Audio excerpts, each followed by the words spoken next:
ചൊവ്വല്ലൂർ ശിവക്ഷേത്രത്തിൽ തിരുവാതിര മഹോത്സവത്തിന് ഒരുക്കങ്ങളായി. 12 ദിവസം നീണ്ടുനിന്ന തിരുവാതിര മഹോത്സവ ചടങ്ങുകൾ പൂർത്തിയായി. ജനുവരി 2 രാവിലെ 7:30 തിരുവാതിര വിളംബര വാഹനത്തിന്റെ അകമ്പടിയോടെ ചേർപ്പിലുള്ള ഊരാളൻ കീഴില്ലം കൃഷ്ണൻ നമ്പൂതിരിപ്പാടിന്റെ ഇല്ലത്തുനിന്നും ശ്രീപാർവതിക്ക് ചാർത്താനുള്ള പട്ടും താലിയും ചൊവ്വല്ലൂരിലെത്തിച്ചതോടെയാണ് തിരുവാതിര മഹോത്സവവുമായി ബന്ധപ്പെട്ട ചടങ്ങുകൾക്ക് തുടക്കം കുറിച്ചത്. തിരുവാഭരണങ്ങളും ശ്രീപാർവതീദേവിക്കുള്ള വിവിധ സ്വർണ്ണാഭരണങ്ങൾ എന്നിവയും പട്ടും താലിയും മറ്റും വാദ്യാഘോഷങ്ങളുടെയും താലവൃന്ദങ്ങളുടെയും നാമജപത്തിന്റെയും അകമ്പടിയോടെ ക്ഷേത്രം വലം വെച്ച് ശ്രീപാർവതിയുടെ നടയിൽ സമർപ്പിച്ചു. ക്ഷേത്രം തന്ത്രി കീഴ്മുണ്ടയൂർ നീലകണ്ഠൻ നമ്പൂതിരി പട്ടും താലിയും ദേവിക്ക് ചാർത്തിയാണ് പട്ടും താലിയും സമർപ്പിക്കുന്ന ചടങ്ങിന് തുടക്കം കുറിച്ചത്. തുടർന്ന് ഭക്തജനങ്ങളും പട്ടും താലിയും സമർപ്പിച്ചിരുന്നു.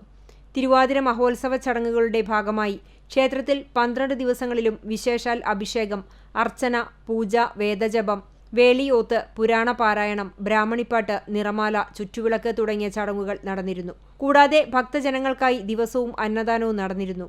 ക്ഷേത്ര മൈതാനിയിൽ വൈകുന്നേരങ്ങളിൽ വിവിധ സംഘങ്ങളുടെ തിരുവാതിരക്കളി, നൃത്തങ്ങൾ, മറ്റു കലാപരിപാടികൾ എന്നിവയും അരങ്ങേറി. തിരുവാതിര ദിവസമായ തിങ്കളാഴ്ച ക്ഷേത്രത്തിൽ വിശേഷാൽ പൂജകൾ നടക്കും. രാവിലെ മുതൽ പാർവതീദേവിക്ക് പട്ടും താലിയും സമർപ്പിക്കാൻ സ്ത്രീകളുടെ വൻ തിരക്കാണ് ക്ഷേത്രത്തിലുണ്ടാകുക. ദൂരദേശങ്ങളിൽ നിന്നുപോലും ഭക്തജനങ്ങൾ തിരുവാതിര ദിവസത്തിൽ ചൊവ്വല്ലൂർ ക്ഷേത്രത്തിൽ ദർശനം നടത്താനെത്തും. ചടങ്ങുകൾക്ക് ക്ഷേത്രം തന്ത്രി കീഴ്മുണ്ടയൂർ നീലകണ്ഠൻ നമ്പൂതിരി, ക്ഷേത്രം മേൽശാന്തി കുഴിപ്പുറമില്ലത്ത് ഉണ്ണികൃഷ്ണൻ നമ്പൂതിരി എന്നിവർ കാർമ്മികത്വം വഹിക്കും. ക്ഷേത്രം ഭരണസമിതി ഭാരവാഹികളായ NK Balakrishnan, C Haridas, E Prabhakaran എന്നിവർ തിരുവാതിര മഹോത്സവത്തിന് നേതൃത്വം നൽകും.